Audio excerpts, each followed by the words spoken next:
So in the last session बच्चा लोग हम लोग ने क्या देखा था? We have seen the physiography of India, right? Physiography of India पढ़ा था, जो सारे पांचों पार्ट्स है, हिमालय है, नॉर्दर्न आइलैंड्स है, हाईलैंड्स है, वो सारे हमने अच्छे से पढ़े थे. Now we will see physiographic division of Brazil. ठीक है, हम ब्राजील का physiographic division पढ़ेंगे.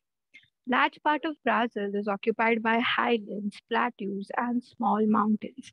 There are no very high and long extending mountains in the country, except in the northern except in the northern Amazon basin and in the southwest along the upper parts of Paraguay basin. There are no wide plains in the country and even the coastal plains are restricted in their expanse. यहाँ पे क्या बताया? See that Brazil किस किस से occupied है? It is occupied by highlands, plateaus, and small mountains. And अगर हम Amazon basin को and Paraguay basin को छोड़े तो there are no wide plains. So if you remember, ये वाला जो आपका diagram है, Amazon river basin and Paraguay basin, ये वाला.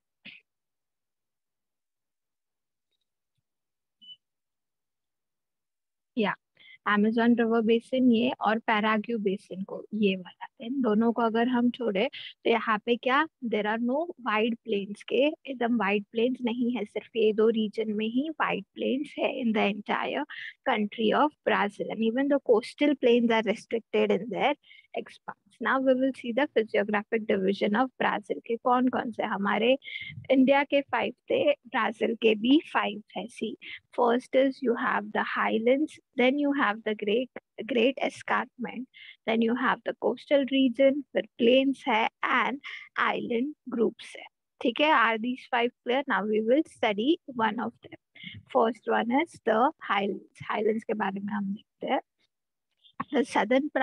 The southern Brazil is occupied by an extensive plateau. It is differently described as Brazilian highland or Brazilian shield or Brazilian plateau. तो अगर आप देखो ये ब्राजील है एंड ब्राजील के south में बच्चा यू हैव ब्राजीलियन हाईलैंड. अभी ब्राजीलियन हाईलैंड को और कौन कौन सा नाम दिया है? आप उसको ब्राजीलियन शील्ड भी बोल सकते हो, या तो you can even say it as Brazilian plateau. Brazilian and Guiana Highlands together form the core of South American continent. कौन कौन? Brazilian and Guiana Highlands. So if you see यहाँ पे Guiana Highlands यहाँ पे ऊपर है, ओके, एंड ब्राजीलियन यहाँ पे है. तो ये ब्राजीलियन हाईलैंड्स एंड ये गुआना हाईलैंड्स, ये टुगेदर क्या फॉर्म करता है बच्चा? They found the core of south American continent. के जो साउथ अमेरिकन कॉन्टिनेंट है उसका क्या बनाते हैं? कोर बनाते हैं. फर्स्ट पॉइंट क्लियर है सबको? Anyone with any doubt? No miss.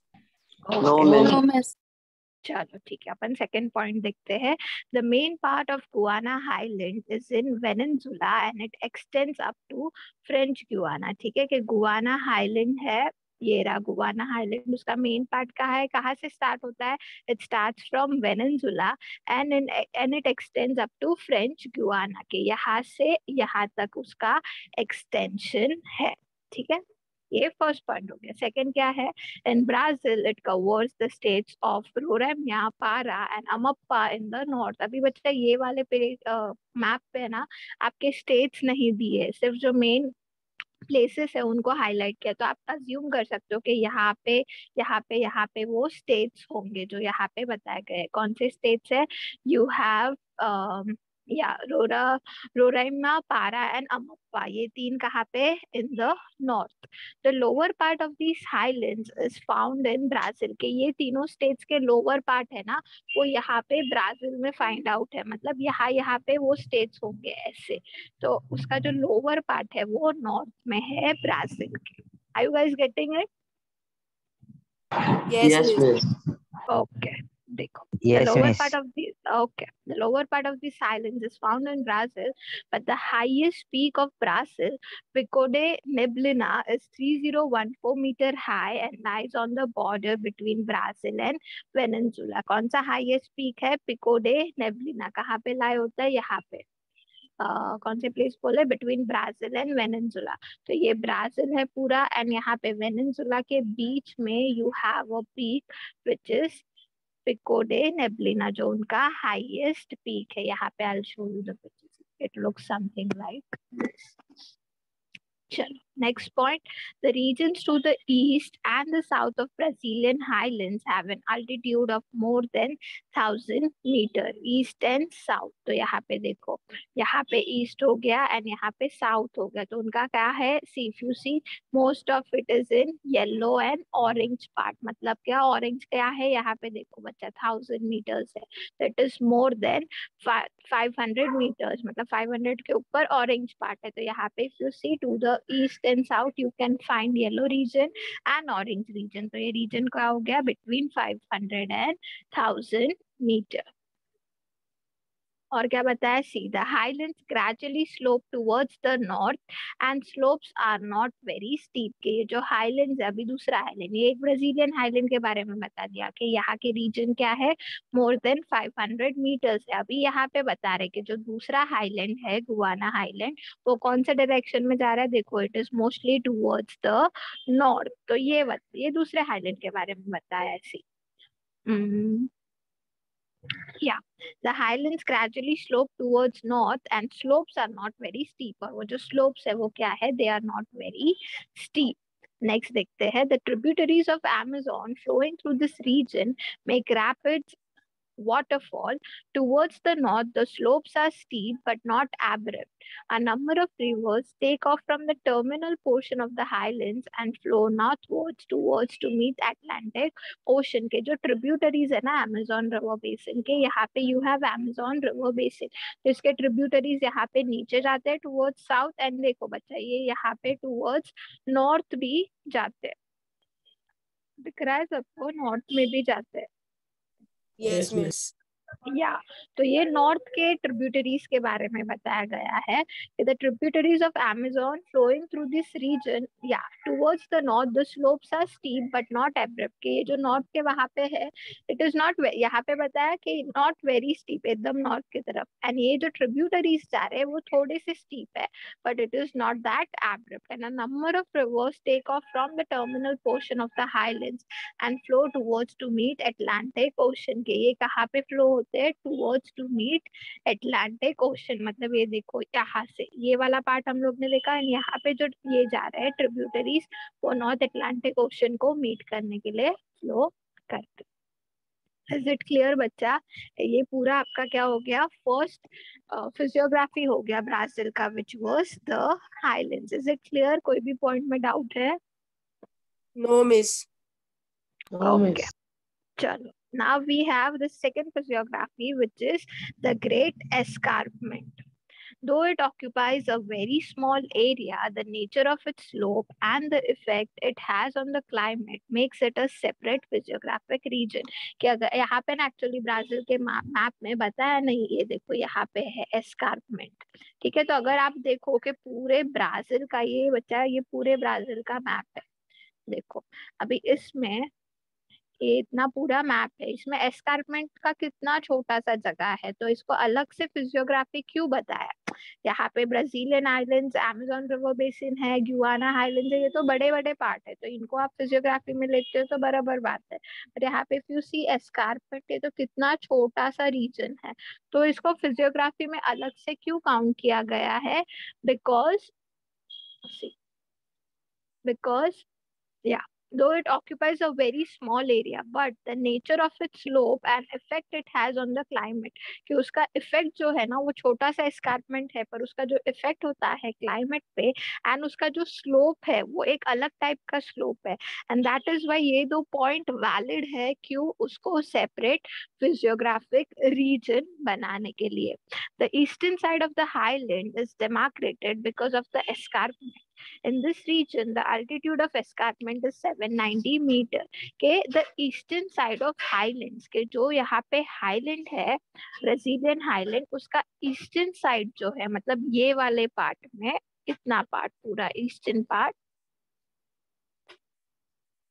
yeah, The eastern side of highland is demarcated because of the escarpment. In this region, अभी यहाँ के region का altitude क्या है? It is between 790 meter. 790 meter मतलब ये येलो और ऑरेंज रीजन के तरफ, 500 से 1000 मतलब बीच का, येलो एंड ऑरेंज के बीच में, मतलब ऑलमोस्ट येलो का पार्ट बोल सकते हो. 500 येलो पे है ना, यहाँ पे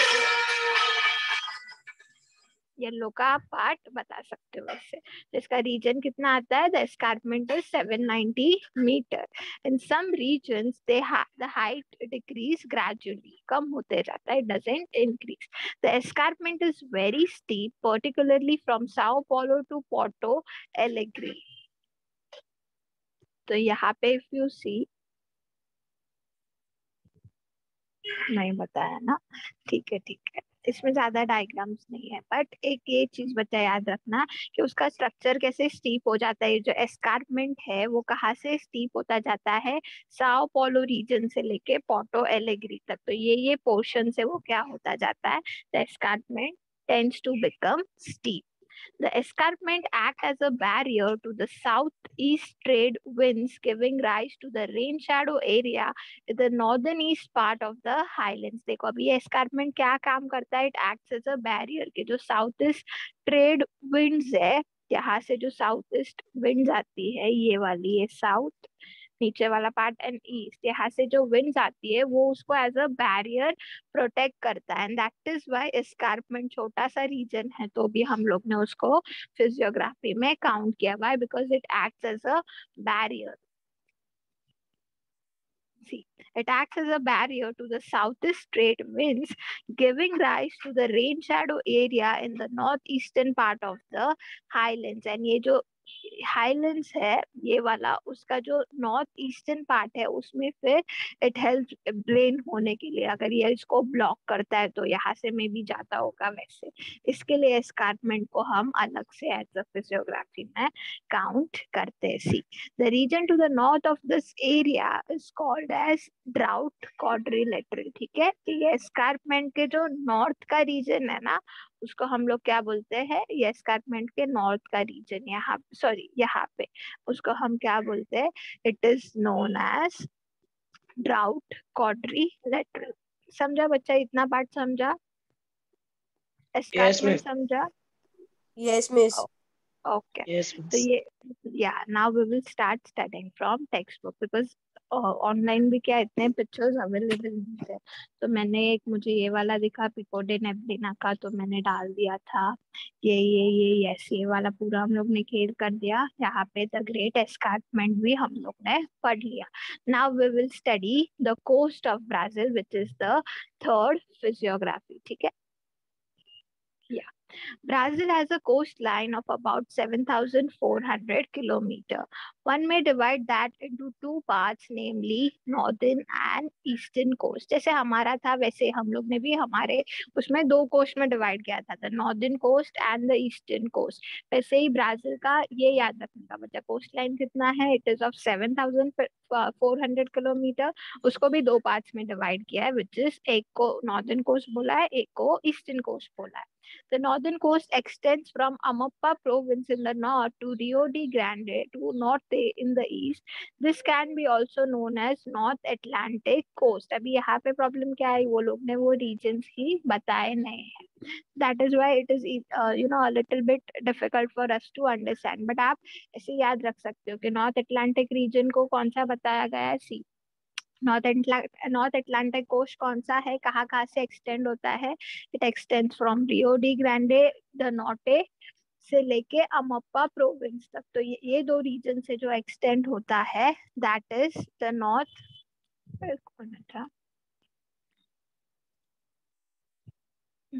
ठीक है. Okay, so that is known as, this can be called as North Atlantic coast. इसे हम क्या बोलते हैं? North Atlantic coast के जो अमप्पा प्रोविंस से लेके Rio de Grande the Norte, ये दो एरिया के रीजन के वजह से, रीजन में जो एक्सटेंड होता है, that is called as north Atlantic coast, and from there the eastern coast extends towards the south, and वहीं से ईस्टर्न कोस्ट, यहाँ पे जो बोला है नॉर्दर्न एंड ईस्टर्न कोस्ट, तो वहीं से जो दूसरा कोस्ट है हमारा ईस्टर्न कोस्ट, वो साउथ में एक्सपांड करता है. The northern coast is characterized by the mouths of many rivers, including the Amazon. तो अगर आप देखो Amazon river पे, यहाँ पे if you see there are many basins, right? Amazon river basin के ही इतने tributaries है, जहाँ पे इतना साउथ में नहीं अगर आप देखोगे, पर यहाँ पे ये वाले region में you see there are many tributaries of Amazon river basin. तो वही बताया है कि जो नॉर्थ वाला पार्ट है, see, yeah, it is formed, yeah. कहाँ गया? Yeah.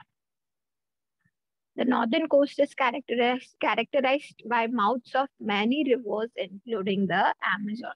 Therefore, this region is a low-lying region. And on this coast lie the Marajo Island, the Marajo and Sao Marcos Bay. Marajo Island बताया गया है. See, ये region में you have Marajo Island. ये देखो यहाँ पे you have Marajo Island.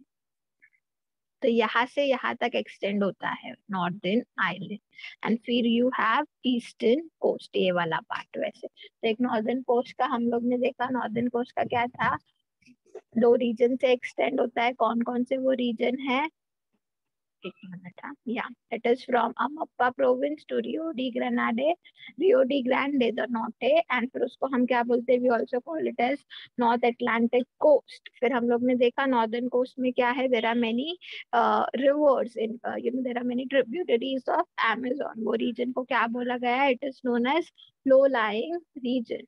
On this coast lies the Marajo Island. फिर वहाँ पे कौन से, वो नॉर्दर्न कोस्ट में कौन कौन से है islands, you have Marajo Islands, you have Sao Marcos bay. Sao Marcos bay भी यहीं पे है बच्चा, ये देखो ये वाला. So you have Sao Marcos Bay and you have Marajo Islands. यहाँ पे तो you have Marajo Island इधर, and यहाँ पे you have Sao Marcos Bay.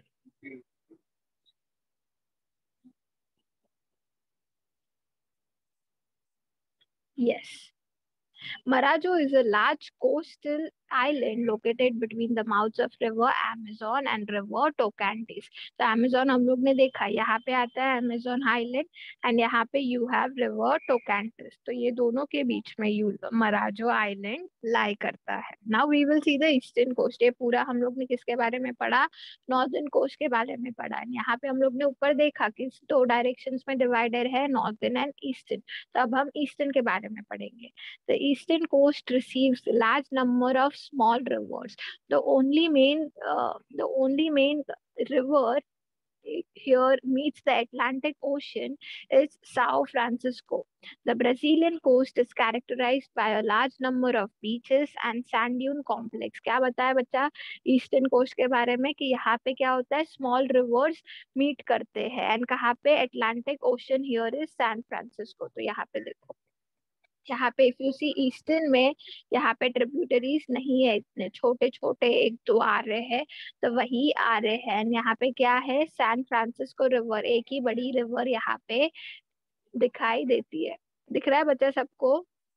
तो eastern part you don't have much tributaries of Amazon river basin. ज्यादा कहाँ पे फाइंड आउट होते हैं, ज्यादा नॉर्थ के रीजन में दिखाई देते हैं.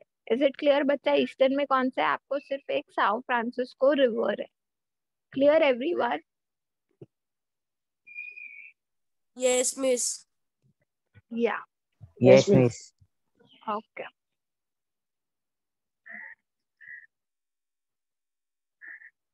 Yeah. The Brazilian coast is characterized by a large number of beaches and sand dune complex. तो वो एरिया में क्या है, you have beaches and sand dune complex. The Brazilian coast is protected in some areas by coral reefs and atoll island. Brazilian coast कहाँ पे है, towards the eastern है. तभी उसके बारे में थोड़ी चीजें बताई गई है कि यहाँ पे you have number of beaches and sand dunes, and यहाँ पे some areas are protected by coral reefs या तो atoll islands. atoll पता है लास्ट टाइम मैंने मैंने बताया था, छोटा ट्रायंगुलर टाइप जो माउंटेन स्ट्रक्चर बन जाता है, that is known as atoll. तो ये थर्ड हो गया हमारा physiography, which was the coast. First हम लोग ने देखा हाईलैंड, सेकंड हम लोग ने देखा एस्कार्पमेंट, थर्ड हम लोग ने देखा coast. Now we will see the plains. The plains in Brazil are confined to two areas, namely the Amazon basin in the north and Paraguay-Paraná source region in the southwest. कौन से है? Amazon basin का हम लोग ने देखा है Paraguay-Paraná towards the southwest. So if you see, यहाँ पे देखो बच्चा, यहाँ पे you have Paraguay and यहाँ पे you have Paraná. तो ये कहाँ पे है? साउथ के वेस्ट में है. ऊपर क्या देखा हम लोग ने? Amazon river basin. ये तो हमें पता है. साउथ का क्या है? Paraguay river and you have Paraná river. Is it visible on the map? You can see the cursor. I'm showing it on the Yes, map. miss. Yeah. Amazon plains lying between the two highlands from the largest plain land of Brazil. And Amazon plains कहाँ पे है? ये दो reason, ऊपर वाला एक reason और ये नीचे के साउथ रीजन के बीच में आपको लाई हुआ दिखेगा. Amazon plains lying in the northern part of Brazil generally slope eastwards. ये देखो, ये जो स्लोप है यहाँ पे, वो कहाँ पे जाता है? It steeps towards eastward. तो यही यहाँ पे बताया गया है. Amazon plains lying in the northern part of Brazil generally slope eastwards. The Amazon basin is quite wide in the west. It is about 1,300 kilometer. तो west में कितना extend होता है? 1,300 kilometer तक Amazon basin extend होता है. Its width is minimum where the Guiana Highlands and Brazilian Highlands come closer. ठीक है, तो जब Guiana Highlands and Brazilian Highlands मिलते हैं, तो यहाँ पे you have Guiana Highlands and Brazilian Highlands यहाँ पे. तो जब वो ऐसे आगे जाके जब मिलते हैं यहाँ पे, तब उसका स्लोप क्या होता है? तब उसका स्लोप और भी स्टीप हो जाता है, which is 240 kilometer. As the river approaches the Atlantic Ocean towards the north, ये कहाँ पे आ गया? नॉर्थ में था Atlantic Ocean, right? The width of the plain increases. मतलब क्या? यहाँ पे जब वो आता है तब उसका width कम हो जाता है, एंड जब वो यहाँ पे जाता है towards the north, towards the Atlantic Ocean, उसका width increase हो जाता है. There are mostly forested areas and largely inaccessible due to frequent flooding and dense undergrowth. ठीक है, वो रीजन किससे भरा हुआ है बच्चा? फॉरेस्टेड एरिया से. बट वहाँ पे फ्लडिंग होता रहता है, उतना ग्रोथ नहीं है ट्रीज का या प्लांट्स का, इसीलिए क्या है? इट इज इनएक्सेसिबल, के वहाँ पे लोगों को एक्सेसिबल नहीं है, वो प्लेस अलाउड नहीं है यूज करने के लिए. Most of the Amazon plains are covered by tropical rainforest. ठीक है, किससे covered है? Rainforest से covered है. The other plains in Brazil are located to the southwest part of the highlands. They form the source region of Paraguay and Paraná rivers. जो हम लोग ने देखा अभी, Paraguay and Paraná rivers. तो जो दूसरा पार्ट है प्लेन का, ब्राजील का, वो कहाँ पे लाई करता है? It lies towards south western. जो अभी हम लोग ने Paraguay and Paraná river देखा, वहाँ पे the source region of Paraguay slopes towards the south, while the source region of Paraná slopes towards the southwest. तो अगर आप यहाँ पे देखो बच्चा, तो पराग्यू क्या है? वो कहाँ पे लाई करता है? साउथ में. ये ऐसे नीचे के डायरेक्शन में उसका सोर्स जा रहा है. बट अगर आप पराना का देखो तो ये यहाँ पे जाता है. ये देखो, ये ऐसे यहाँ पे जा रहा है, ये वाले पार्ट पे. तो इट लाइज, पराना का साउथ वेस्ट में जाता है एंड पराग्यू का कहाँ पे? नीचे साउथ में आता है. इज इट क्लियर बच्चा लोग? समझा ये वाला point? Yes, miss. Okay.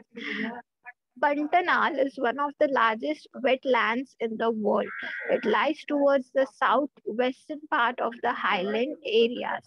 It is a region of swamps and marshes in northwest Mato Grosso do Sul in Brazil, and it extends into Argentina too. तो यहाँ पे एक फेमस प्लेस बताई है कि जो लार्जेस्ट वेटलैंड है, कौन सा है? पंटनाल.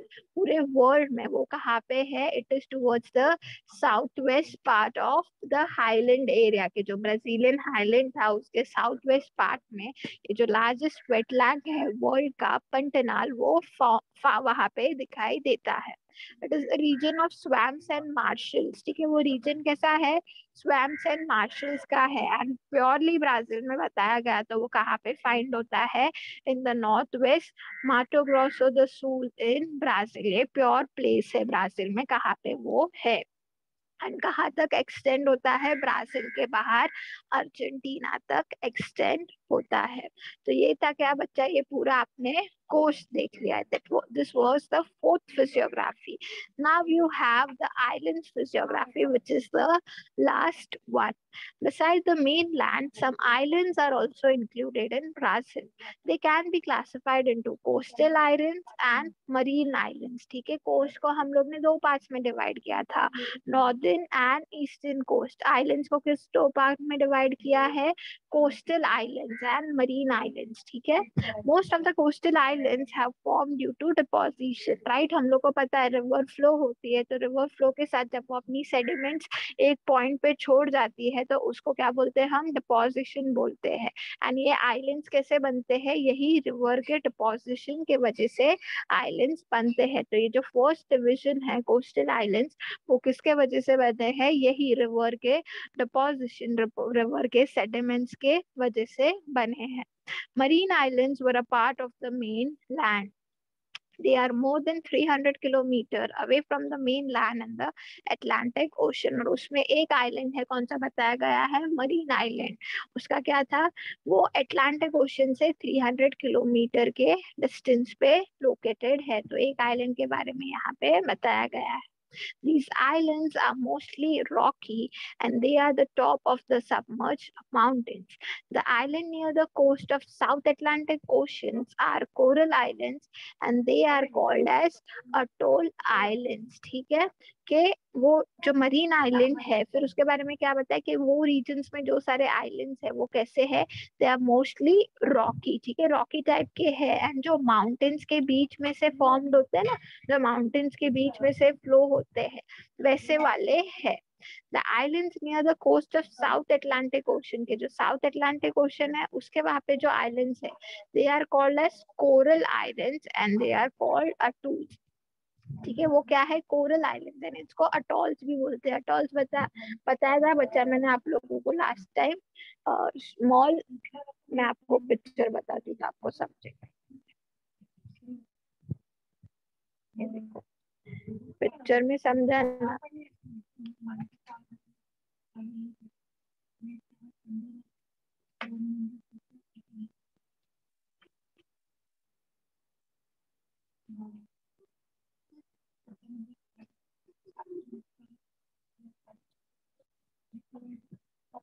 अरे ये क्या आ गया, और क्या लिखा मैंने, अटोल्स, TO, सॉरी मैंने toll TO double LS, yes. अरे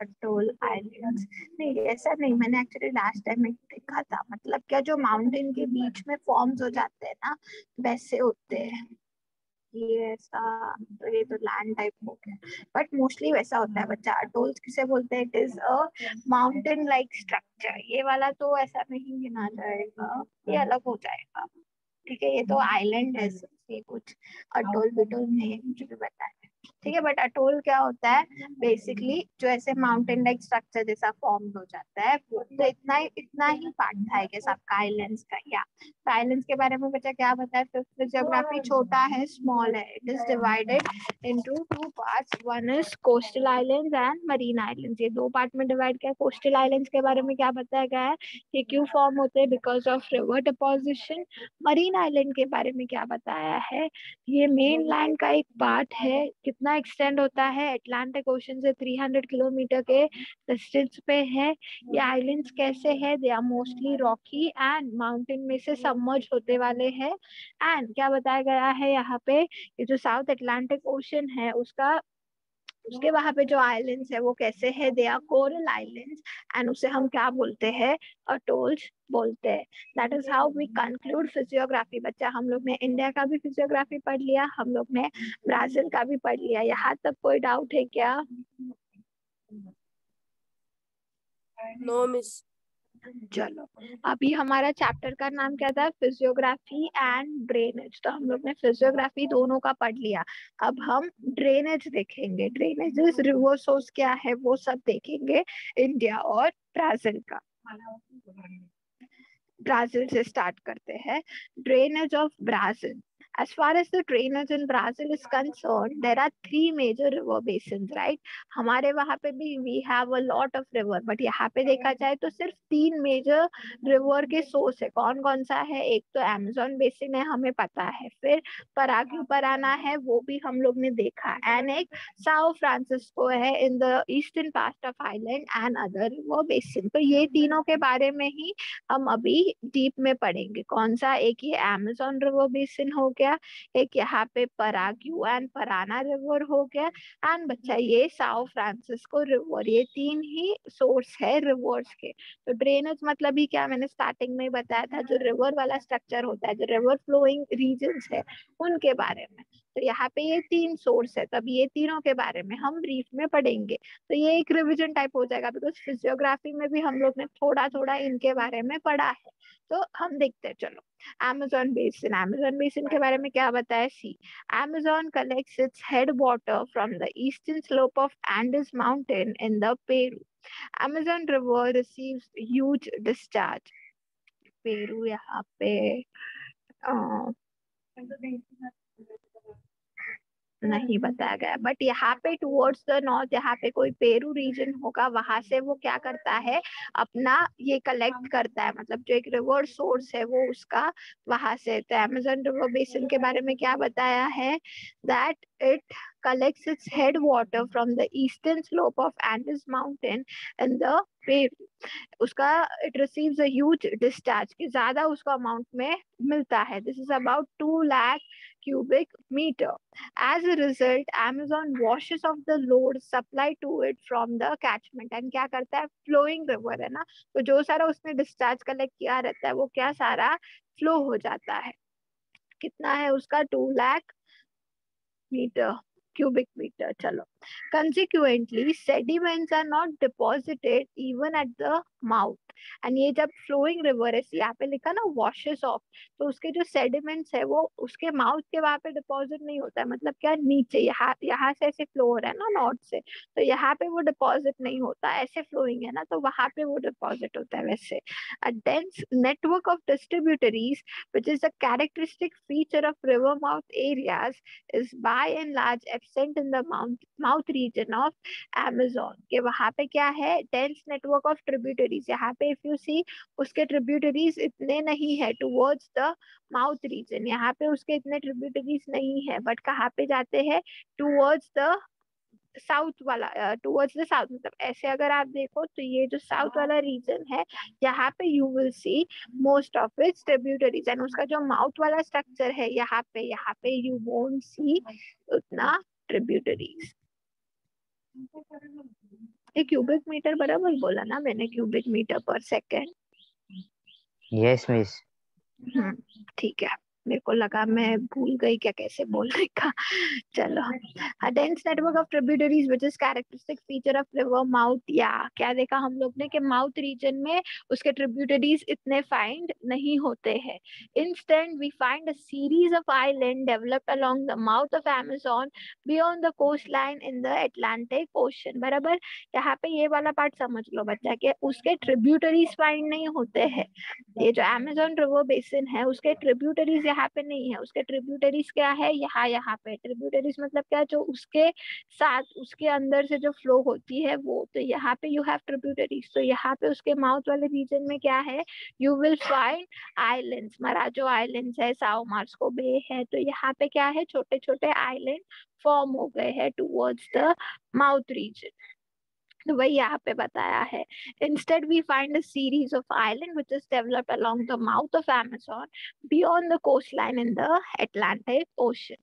It will be interesting to note that at the mouth the width of Amazon channel is 150 kilometer. Most of the course of the Amazon river is suitable for navigation. ठीक है, and ये जो mouth वाला reason है वहां पे उसकी width कितनी है, इट इज 150 किलोमीटर. तो ये हो गया फर्स्ट अमेजोन के बारे में. अब जो यहाँ पे पराग्यू पराना रिवर था उसके बारे में हम पढ़ते हैं. यहाँ तक everyone is clear? Anyone with any doubt in Amazon basin? No, miss. Okay, चलो देखो यहाँ पे यू हैव ये रिवर वाला पार्ट है, यहाँ पे परफेक्टली मैप्स बताए जो रिवर फ्लोइंग है उनके. ये रिवर का स्ट्रक्चर है, देखो ब्राजील रिवर का मैप है. तो अब हम पढ़ेंगे ये पराना और पराग्यू रिवर के बारे में. These two rivers are located in southwestern part of Brazil. ये तो हम लोग ने देख लिया, ये साउथ और ये वेस्टर्न पार्ट. तो साउथ वेस्टर्न पार्ट में you have Paraguay and Parana river. Both the rivers form the catchment of river Plata in Argentina. के अर्जेंटीना में रिवर प्लेटा का फॉर्म होता है, यहाँ पे नहीं होगा बिकॉज ये ब्राजील का है.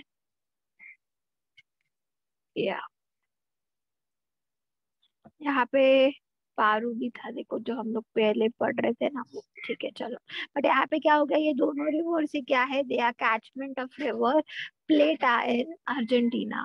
These two rivers and river Uruguay in the extreme south of the highlands collect their headwaters from the southern portion of highlands. Uruguay यहाँ पे है देखो, extremely in the south. तो ये सारे अपना headwaters कहाँ से collect करते हैं, extreme south of the highlands collect their headwaters from the southern portion of highlands. तो यहाँ पे you have highland, उसके southern portion मतलब ये वाला, यहाँ पे you have Brazilian highland, right? उसके southern portion से ये अपने headwaters collect करते हैं. Now you have Sao Francisco, ये वाला जो था यहाँ पे this river, उसके बारे में हम पढ़ेंगे. It is the third important river of Brazil. The entire basin of this river is within Brazil. It occupies eastern coast of the highlands. के ये third most river है और कौन सा region occupy करती है, ये ब्राजील का eastern region occupy करती है. See, the river flows towards the north for a distance of about 1,000 kilometers over the plateau and then takes a sharp eastward turn to enter the coastal region along the Atlantic